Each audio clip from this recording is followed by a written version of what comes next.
Hello friends, તો સ્વાગત છે તમારું મારી ચેનલ બિંદીઝ હોમ કિચનમાં। તો આજે હું તમારી સાથે શેર કરવાની છું દાદી નાનીના ટાઈમથી બનતી એવી લીલા લસણિયાની રેસીપી।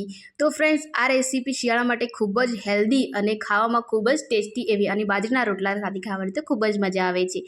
ચાલો રેસીપી શરૂ કરીએ। આજે આપણે આ રેસીપી એકદમ દેશી સ્ટાઇલથી ચૂલા ઉપર જ બનાવીને તૈયાર કરવાની છે। તો મેં ચૂલા ઉપર એક માટીનું વાસણ મૂકી દીધું છે, તમે જોઈ શકો છો, અને સરસ રીતે ચૂલો પણ સળગાવી દીધો છે।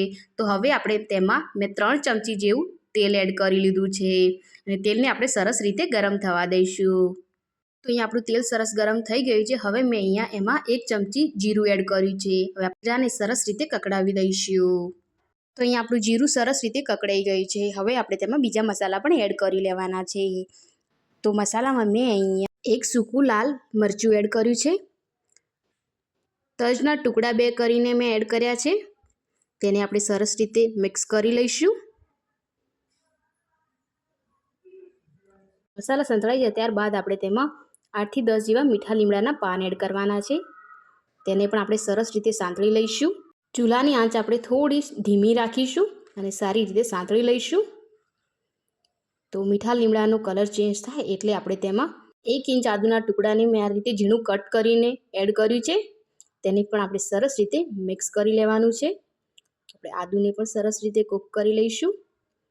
ત્યારબાદ મેં અહીંયા 2 તીખા લાલ અને લીલા મરચાં ઝીણા કટ કરીને લીધા છે, તેને પણ આપણે એડ કરી લઈશું અને ફરીથી સરસ રીતે મિક્સ કરી લઈશું।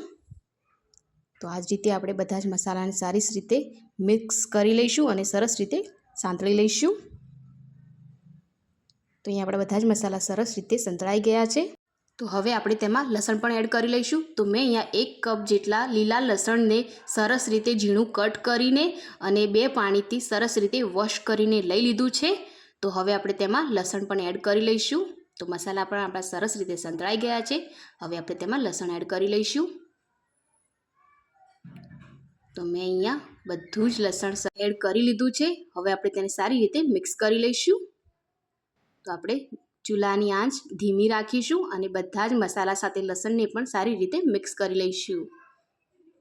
લસણ સારી રીતે મિક્સ થઈ ગયું છે। હવે આપણે તેમાં અડધી ચમચી જેટલી હળદર એડ કરીશું, અડધી ચમચી ધાણા જીરું પાવડર એડ કરીશું અને તેમાં આપણે સ્વાદ અનુસાર મીઠું એડ કરી લેવાનું છે।